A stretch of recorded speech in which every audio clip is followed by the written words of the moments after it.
Este es un programa emitido con anterioridad. Soplar sobre la herida. Padre Jorge Oesterhel, Isabel Pisano. Soplar sobre la herida. Es que en realidad el pensamiento es un arma en la lucha por el poder, desde que el mundo es mundo, sobre todo el pensamiento aplicado a la guerra.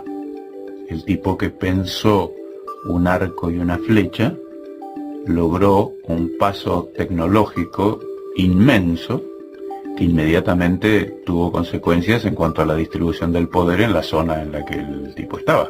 Auspicia este programa Todos los libros en la cueva, con todas las tarjetas de crédito. Avenida Arias 2354, Castelar. 4489-4164 y Avenida San Martín 2651, Caseros. 4734-4440. En la cueva, con todas las tarjetas de crédito.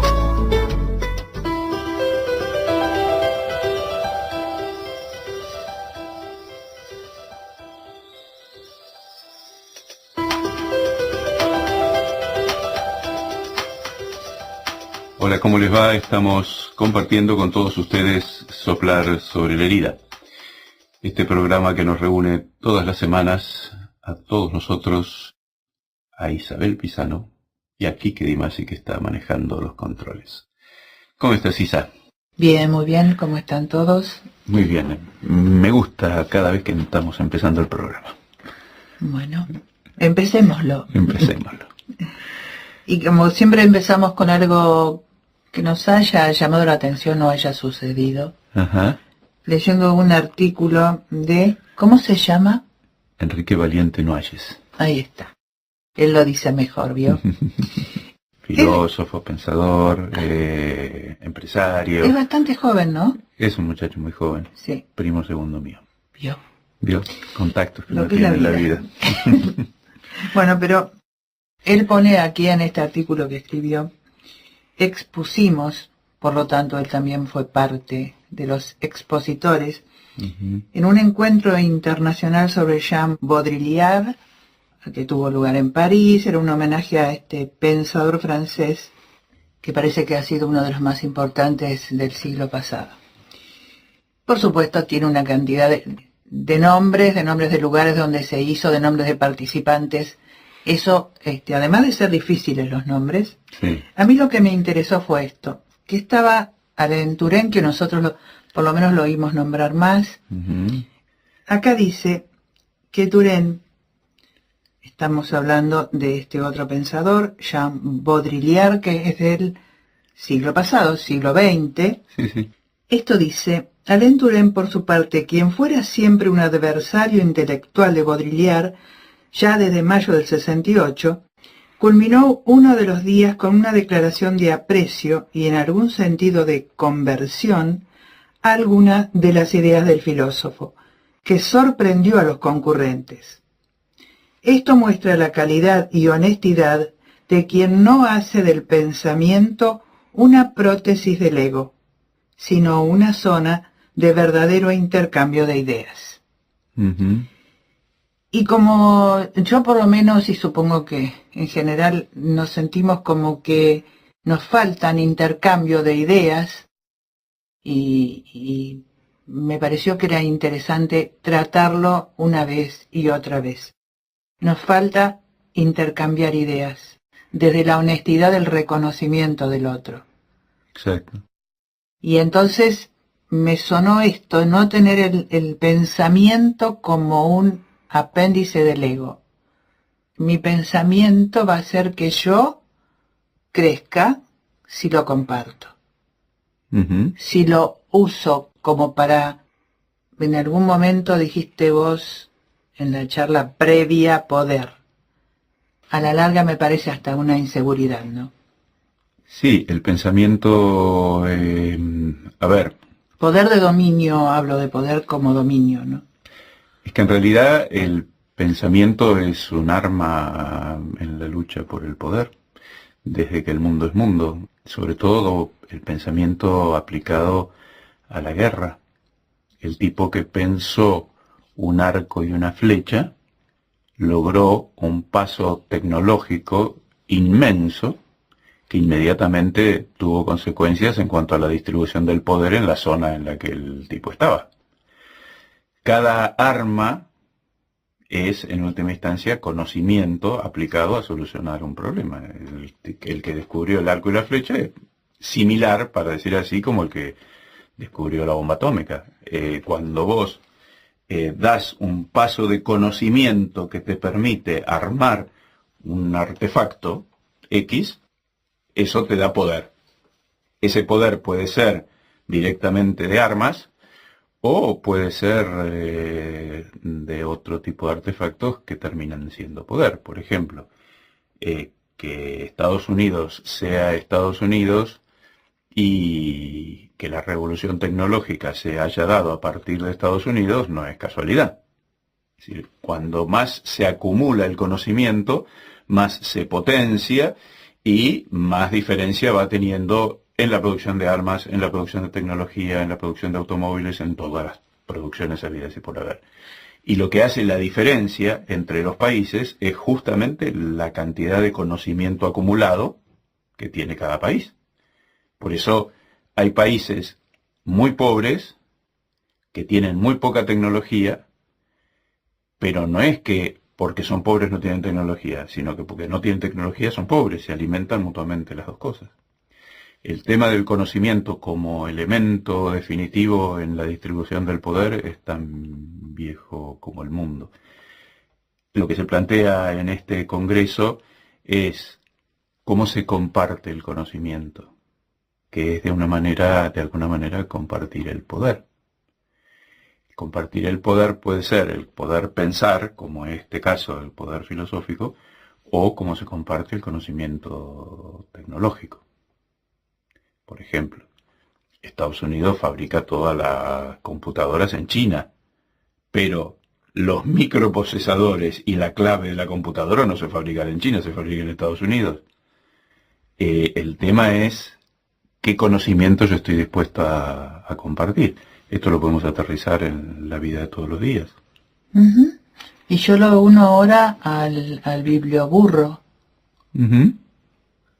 Porque cuando la madre de Luis dice, le nació, ¿de dónde sacaste esa idea? De la mente. De mi mente. El biblioburro es lo que charlamos la vez pasada en el otro programa, de este muchacho que se iba a la selva colombiana llevando en un burro, compartía el conocimiento. En un burro llevaba libros, un conocimiento muy especial porque era poético y era de imaginación. Este muchacho cargaba todos los libros en el burro, se iba al medio del monte y les enseñaba a los chicos a imaginarse cosas. Eso es conocimiento. Y eso es transmitir conocimiento. Y a expresarse. Y les enseñaba palabras. Y les enseñaba... Eso es darle al otro la capacidad de desarrollar su propio conocimiento y de generar conocimiento. Eso es, lo que vos decías de la tecnología y de las armas y demás, sé que da poder. Pero lo que me parece que daría más poder, es compartir el pensamiento, las ideas con otro. Y yo te diría también discutirlas sobre una mesa. El tema es la honestidad para reconocer que el otro también tiene ideas, y buenas ideas, y es un tipo pensante como puedo serlo yo, o que pensamos en la misma dirección. A veces uno dice... Y eso lo dice muy lindo Galeano, ¿no? Mejor dicho, Juan Gelman lo dice. Que a veces uno es contemporáneo de tipos que han tenido pensamientos similares a los míos hace muchos años, pero aún lejísimo de mi generación, y sin embargo han pensado, ese pensamiento fue común. Estamos en una misma frecuencia, aunque estos hayan vivido hace mucho. Uh-huh. Y a veces uno no encuentra esta frecuencia compartida con los que tiene al lado. Uh-huh. Entonces, me parece que a veces nos están pasando cosas por esta incapacidad que tenemos de ponernos a hablar y a compartir los pensamientos y por dónde va nuestro conocimiento o deseo de conocer de algunas cosas. Sin duda, eso nos lleva a dos cosas, me parece, el tema del diálogo y la capacidad de hablar honesta y sinceramente. Y además, yo creo que es muy importante desmitificar lo del pensamiento, como una cosa, una actividad para algunos personajes intelectuales que van a congresos, sí, a París, o gente capaz de producir artefactos. Todos somos capaces de pensamientos. Y también se da en la vida de todos los días el utilizar o no el conocimiento como un arma o como algo para poner al servicio del otro. Y yo creo que lo más rico y lo más importante, para que sea posible el diálogo, nos tenemos que convencer realmente de que todos somos capaces de pensamiento y de pensamiento absolutamente valioso, y que todo conocimiento es valioso en tanto y en cuanto está abierto a seguir creciendo y en tanto y en cuanto está abierto a compartirse.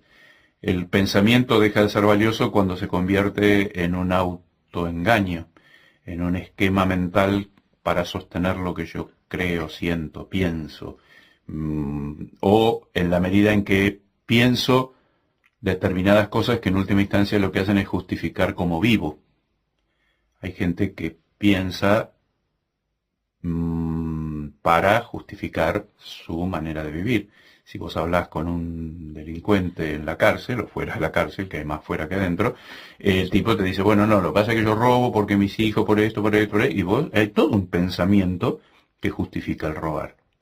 Y cada uno se arma su propia historia y entonces el pensamiento es válido en tanto y en cuanto es capaz de estar abierto a que el otro te diga, no, mira, querido, robar no, por esto, y entonces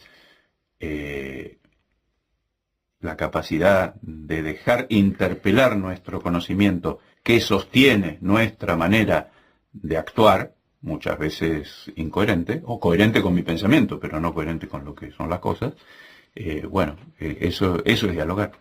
Sí, porque además vos decís, no querido, robar no, y entonces, mira, yo pensé lo siguiente, vos pensás y tenés tus argumentos para robar. ¿Qué tal si yo te transmito los míos? Y nos escuchamos y le das otra alternativa para que el otro pueda...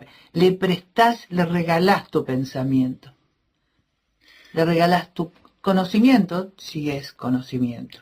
O tu búsqueda. Ese es el desafío. El tema es que el diálogo, si es honesto, me lleva a cambiar de comportamiento siempre.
Soplar sobre la herida.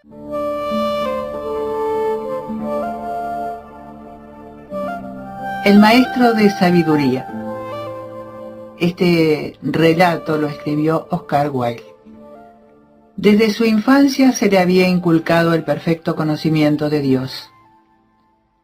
Y cuando sus padres le entregaron la túnica y el anillo de la virilidad, los besó, y abandonándolos, recorrió el mundo porque quería hablar de Dios a toda la tierra. Porque he aquí que por aquel tiempo había muchos en el mundo que no conocían a Dios, o bien tenían de él un conocimiento incompleto, o adoraban a los falsos dioses que habitaban los bosques. Y poniéndose cara al sol, emprendió el viaje, caminando sin sandalias, como había visto caminar a los santos, llevando colgadas de su cinturón una bolsa de cuero y una botella de arcilla cocida llena de agua. Y mientras andaba a lo largo del camino, le embargaba ese gozo que nace del perfecto conocimiento de Dios, y le cantaba alabanzas sin cesar. Y al cabo de algún tiempo, llegó a un país extraño en el que había muchas ciudades. Y en cada ciudad encontró un discípulo que le amó, y le siguió, y de cada ciudad le siguió también una gran multitud. Y el conocimiento de Dios se extendió sobre toda la tierra, y muchos de sus gobernantes se convirtieron, y los sacerdotes de los templos en que había ídolos vieron cómo se perdía la mitad de sus ganancias. Sin embargo, cuanto más gente le seguía y mayor era el número de sus discípulos, más aumentaba su aflicción. E ignoraba por qué era tan grande su pesar, ya que en verdad hablaba siempre de Dios y de la plenitud del perfecto conocimiento de Dios que Dios mismo le había dado. Y una noche, al salir de la 11ª ciudad, seguido de sus discípulos y una gran multitud, subió a una montaña y sus discípulos le rodearon, y la multitud se arrodilló en el valle.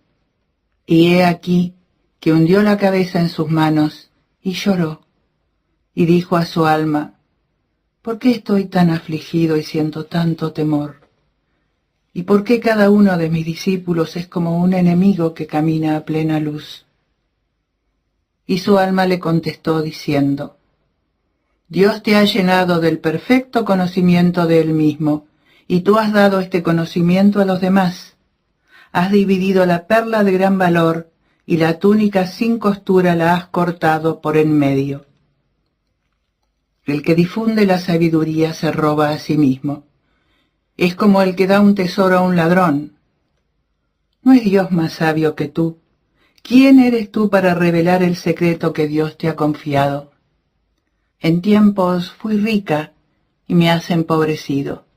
En tiempos vi a Dios y ahora lo has ocultado a mi vista. Y volvió a llorar porque sabía que su alma le decía la verdad y que había entregado a los demás el perfecto conocimiento de Dios, y que ahora él era como aquel que se agarra a una saliente, y que su fe le iba abandonando en relación al número de los que crecían en él. Y se dijo: no volveré a hablar de Dios. El que difunde la sabiduría se roba a sí mismo. Y unas horas más tarde, sus discípulos se le acercaron, e inclinándose hasta el suelo dijeron: Maestro, háblanos de Dios, porque tú posees el perfecto conocimiento de Dios, y ningún otro hombre excepto tú lo posee. Y él les contestó diciendo: os hablaré de todas las otras cosas que están en el cielo y en la tierra, pero no os hablaré de Dios. Ni ahora ni en ningún momento os hablaré de Dios. Y sus discípulos se alejaron, entristecidos, y la multitud regresó a sus hogares. Y cuando se quedó solo se levantó, y volviéndose cara a la luna emprendió el viaje, y viajó durante 7 lunas, sin hablar a ningún hombre y sin contestar a ninguna pregunta. Y cuando la 7ª luna se hubo desvanecido, llegó al desierto. Y habiendo encontrado una caverna que en tiempos ocupó un centauro, la tomó por morada y se trenzó una estera de juncos para acostarse, y se transformó en ermitaño. Y a cada hora el ermitaño ensalzaba a Dios, que le había permitido conservar algún conocimiento de él y de su inmensa grandeza. Pero una noche, estando el ermitaño sentado ante la caverna, vio a un joven de rostro hermoso y perverso pasar ante él, mal vestido y con las manos vacías. Todas las noches pasaba el joven con las manos vacías, y todas las mañanas regresaba con las manos llenas de púrpura y perlas, porque era un ladrón que desvalijaba las caravanas de mercaderes. Y el ermitaño le miró y le compadeció. Y una mañana, cuando regresaba con las manos llenas de púrpura y perlas, el joven se detuvo, golpeó la arena con el pie y dijo al ermitaño: «¿Por qué me miras siempre de este modo cuando paso? ¿Qué es lo que veo en tus ojos? Porque hasta ahora ningún hombre me ha mirado así, y esto es para mí como una espina dolorosa». Y el ermitaño le contestó: «Lo que ves en mis ojos es piedad. La compasión es lo que te mira desde mis ojos». Y el joven rió despectivo e increpó al ermitaño diciéndole con acritud: «Tengo púrpura y perlas en mis manos, y tú solo tienes una estera de juncos para acostarte. ¿Cómo puedes compadecerme? ¿Y por qué sientes esta compasión?» «Te compadezco porque no tienes conocimiento de Dios». ¿Es acaso una cosa preciosa ese conocimiento de Dios? Es mucho más preciosa que toda la púrpura y las perlas del mundo. ¿Y lo tienes tú? En otro tiempo poseía en verdad el perfecto conocimiento de Dios, pero en mi locura me desprendí de él y lo repartí con otros. No obstante, aún ahora lo poco que me queda es para mí más preciado que la púrpura y las perlas. Y cuando el joven ladrón oyó esto, tiró la púrpura y las perlas que llevaba en sus manos, y desenvainando una afilada espada, dijo al ermitaño: «Entrégame al instante ese conocimiento de Dios que tú posees o te mataré. ¿Por qué no mataría yo al que posee un tesoro mucho mayor que mío?» Y el ermitaño extendió los brazos diciendo: «¿No sería mucho mejor para mí llegar hasta lo más profundo de los tribunales de Dios y ensalzarle antes que vivir en el mundo sin su conocimiento? Mátame, si ese es tu deseo, pero no te cederé mi conocimiento de Dios». Y el joven ladrón cayó de rodillas y le suplicó, pero el ermitaño no quiso hablarle de Dios ni cederle su tesoro. Y el ladrón se puso en pie y dijo al ermitaño: «Sea como tú quieres. Por mi parte iré a la ciudad de los 7 pecados, que está solo a 3 días de marcha, y me darán placer a cambio de mi púrpura, y me venderán alegría por mis perlas». Y recogiendo perlas y púrpura se alejó rápidamente. Y el ermitaño lo llamó a voces y le siguió y le suplicó. Por espacio de 3 días siguió al joven ladrón por los caminos, suplicándole que volviera sobre sus pasos y no entrara en la ciudad de los 7 pecados. «¿Vas a darme ese conocimiento de Dios que es más precioso que la púrpura y las perlas? Si me lo das, no entraré en la ciudad». «Te daré todo lo que tengo, excepto una cosa. Esa cosa no me es lícita dártela». Y al atardecer del 3er día llegaron cerca de las grandes puertas rojas de la ciudad, y de la ciudad les llegó el eco de muchas risas, y el joven ladrón rió en respuesta y trató de llamar a la puerta. Al darse cuenta, el ermitaño se adelantó corriendo y le retuvo por los faldones de sus vestiduras diciéndole: «Abre tus manos, rodea mi cuello con tus brazos y acerca tu oído a mis labios, y te diré lo que me queda del conocimiento de Dios». Y el joven ladrón se detuvo.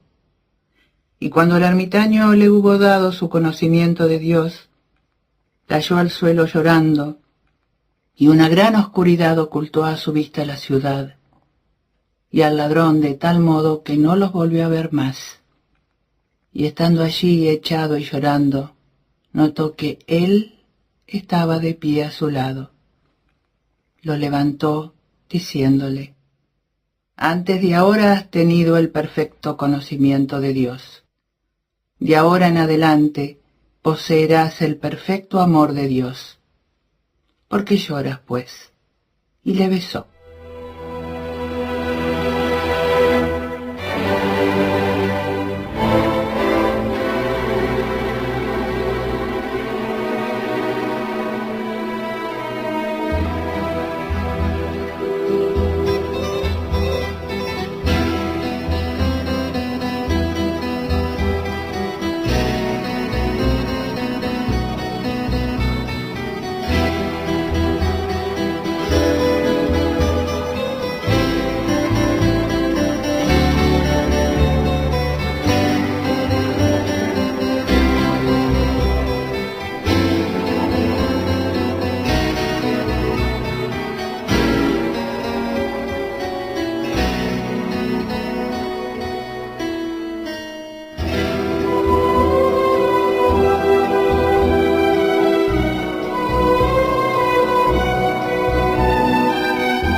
Soplar sobre la herida.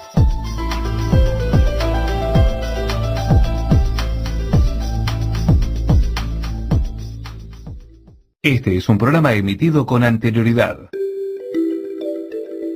Sí, no, te doy la razón. Solo pensaba que uno a veces dice, yo lo conozco desde hace mucho. Lo conozco muy bien desde hace mucho. Como lo conozco desde hace mucho, siempre es igual. Entonces no le doy la posibilidad de que haya cambiado.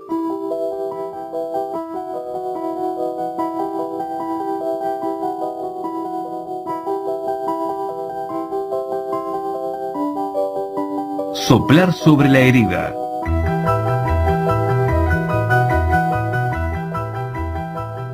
Es notable, hablando de pensamientos, cómo de una manera u otra enseguida se termina hablando de sentimientos.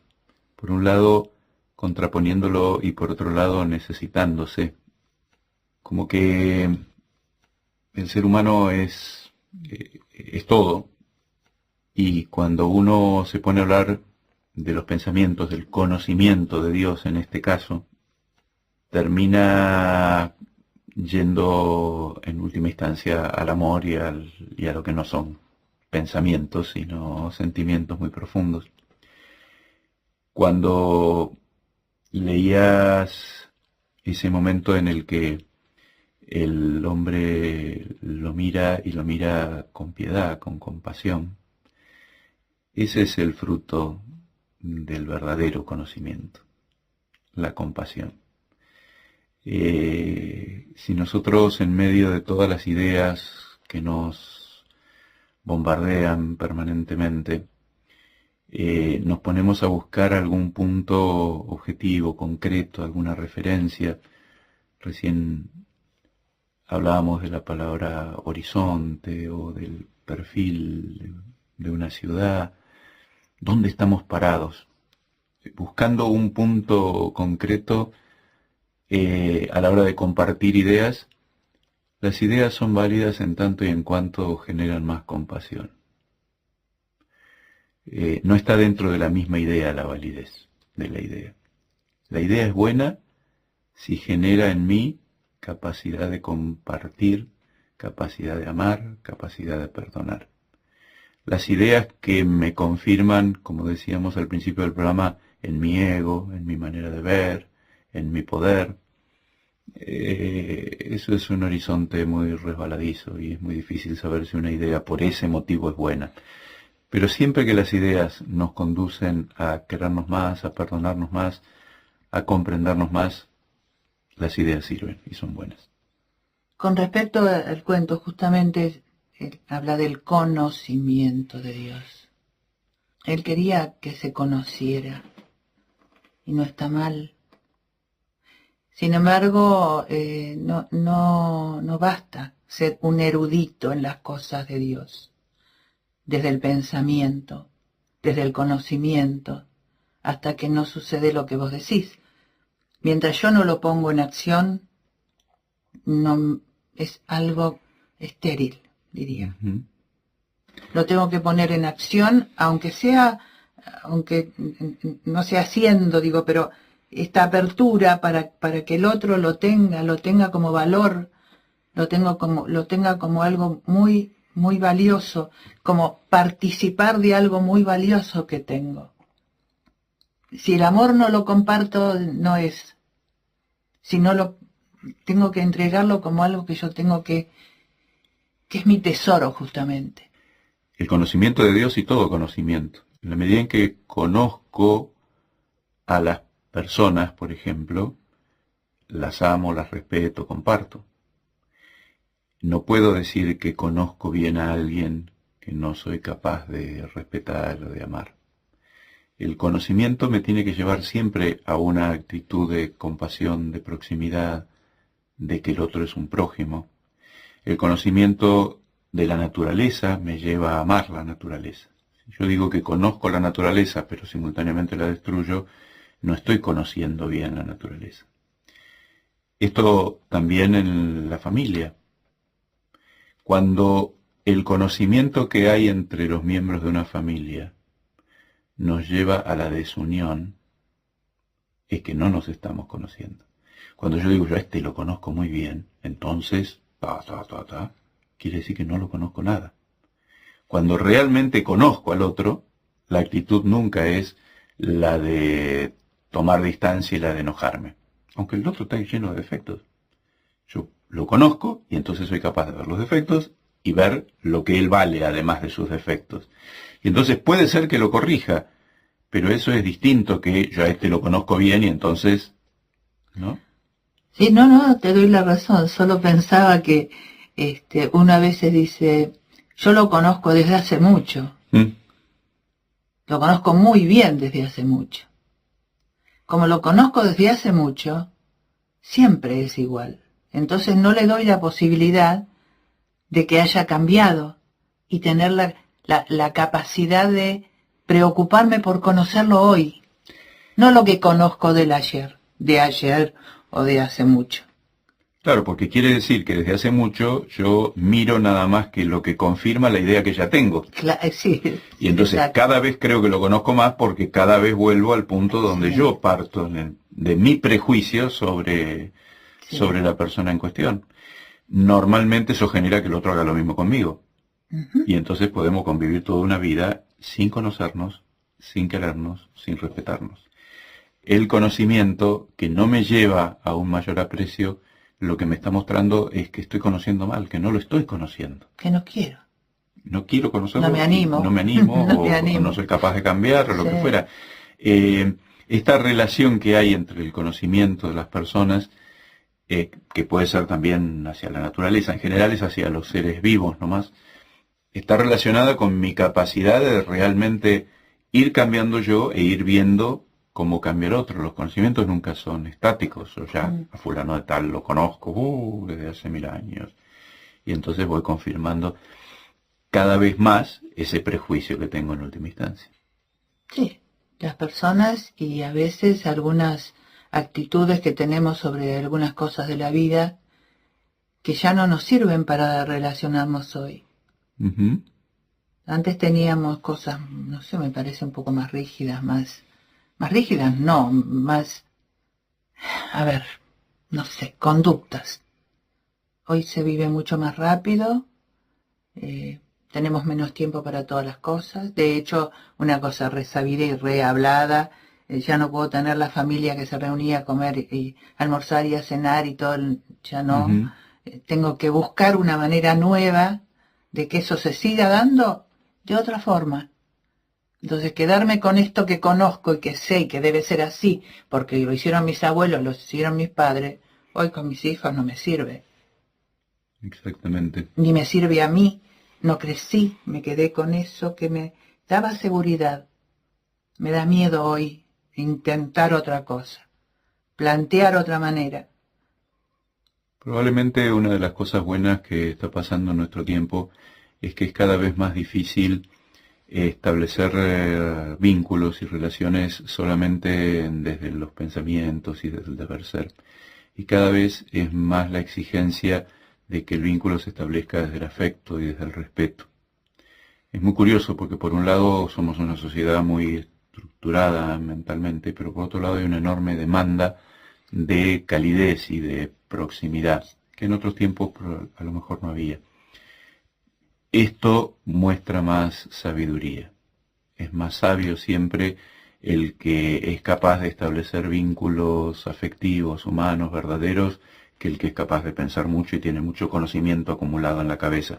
Porque en última instancia todo ese conocimiento tiene que apuntar a lo concreto de la vida. Si no me sirve para comunicarme mejor, para entablar relaciones más humanas, que siempre más humanas quiere decir de más afecto, de más ternura, de más capacidad de comprensión y de compasión, entonces tampoco me sirve. Aunque lo que conozca de mucho sea de Dios, si ese conocimiento de Dios no me lleva a mayor proximidad y a mayor afecto, es un conocimiento de conceptos, y normalmente es un Dios que yo me he creado a mi imagen y semejanza, y no el conocimiento que tengo del Dios que me creó a su imagen y a su semejanza.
Soplar sobre la herida.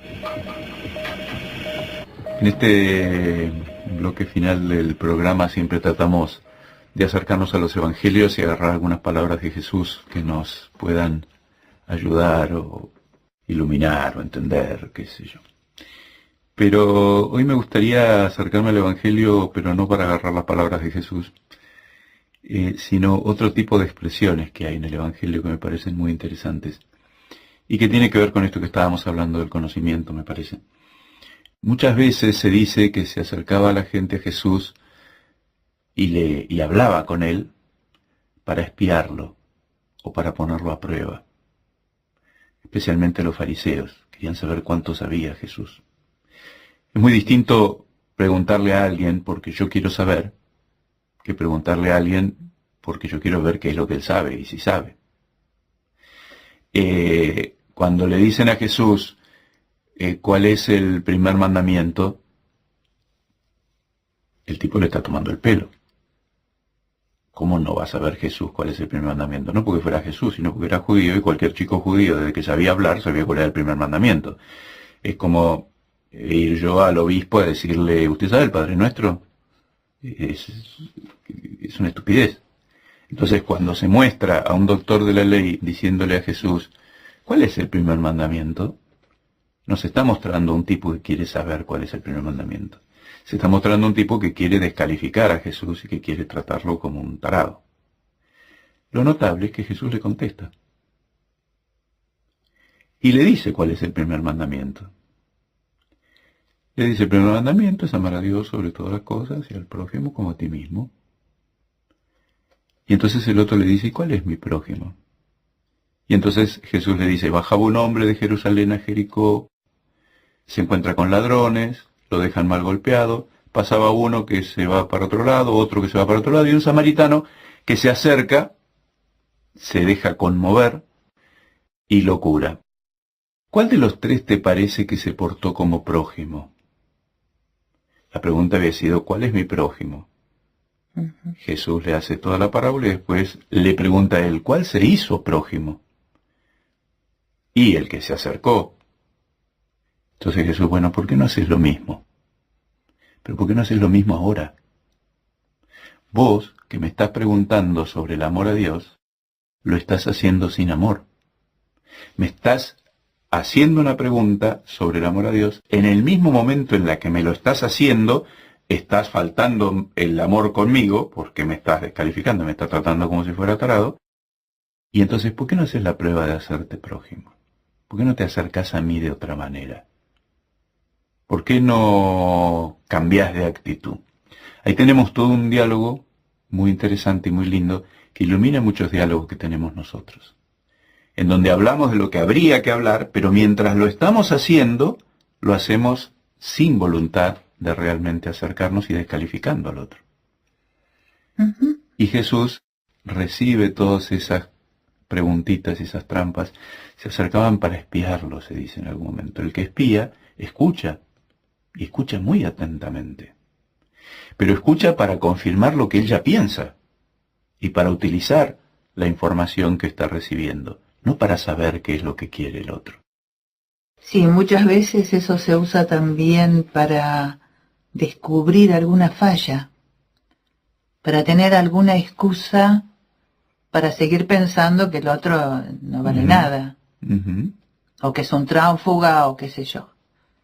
Se espía, o viste que uno a veces es así. Yo le voy a preguntar esto a ver qué me responde.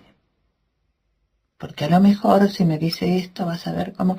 Es decir, de alguna manera uno maquina una pregunta o una forma de acercarse, ¿viste? El tema es que como todos tenemos defectos, si alguien nos espía y nos mira mal, siempre va a encontrar algún motivo para confirmar lo mal que piensa. Claro, no es para conocerte realmente. Es para saber en qué le estás fallando. A ver, tanto que hablas, a ver. Mirándonos así, no podemos convivir nunca. No, porque desconfiamos además de todo lo que dice el otro. Hoy es muy, muy triste esto. Entonces, además, buscar, no, me lo dijo y uno hace toda una elucubración que a veces crea una sensación de odio y de molestia muy grande, porque Por eso, no me he parado a escuchar con buena voluntad y con honestidad. por eso no es suficiente decir que hay que escucharse. Hay que escucharse en serio. De una manera determinada. Hay que de verdad escucharse. Claro. Y tampoco es suficiente decir hay que dialogar. Hay gente que te plantea la necesidad de dialogar desde un autoritarismo y desde una reflexión que te tapa la boca, no te genera ninguna posibilidad de interactuar de ida y vuelta. Entonces, sí, tenemos que escucharnos, tenemos que dialogar, pero ¿con qué actitud escuchamos? ¿Con qué actitud dialogamos? ¿Es para espiarnos? ¿Es para hacer una trampa? ¿Es porque realmente me importa el otro? ¿O muchas veces nuestros diálogos se parecen a ese diálogo del personaje que le pregunta a Jesús, ¿y vos, a ver, sabés el primer mandamiento? Y en el momento en el que estoy preguntando, por el amor de Dios, estoy faltando al amor de Dios. Uh-huh. No, yo estoy pensando en todas las veces en las que no escucho eso, ¿no? Que uno ya entra con una actitud negativa al encuentro con los demás. No sé, a veces es lo mío personal, ¿no?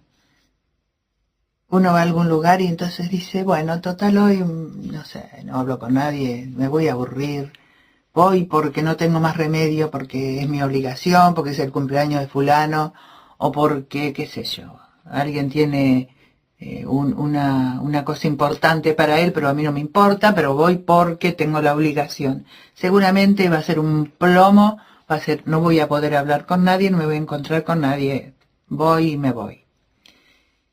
Ya desde esa actitud no va a ser un plomo. Y lo hermoso de eso, a pesar de que uno entra con el pie izquierdo, es que si se pone atento y ve algo que le interesa, o alguien que le interesa, puede descubrir un montón de cosas y a personas que no conocía, y realmente disfrutarlas. Pero uno ya fue con como con la cabeza cerrada a cualquier encuentro o a cualquier cosa nueva que se pueda presentar. A veces vamos muy obligados a ciertas cosas. Por eso es tan maravilloso que Jesús le contesta, que Jesús se banca esa pregunta y sigue el diálogo. Y es capaz de convertir todo eso en una oportunidad de crecimiento y en una oportunidad para ese tipo que lo está tratando de esa manera. Ese hombre pregunta por el amor de Dios, lo trata sin amor. Jesús contesta al que no lo ama, y además es hipócrita porque se llena la boca hablando de Dios, con amor a esa persona. Porque quiere que realmente ese tipo se dé cuenta de dónde está y quiere mostrarle qué es el amor. Me recuerda la frase de San Juan de la Cruz, donde no hay amor, pon amor y sacarás amor. Si en un vaso no hay agua, ponele agua y vas a sacar agua. Donde no hay amor, pone amor y podés sacar amor. Y si no sacas amor, sacudirás la tierra del polvo de tus sandalias. No, siempre se saca. Siempre hay. Siempre. Si vos lo ponés, está. Sí, yo pongo el tuyo mío. está. Y bueno, y entonces ya está. Ya hay. Y entonces ya está. Lo que importa es el amor que uno pone, no lo que después el otro haga.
Soplar sobre la herida.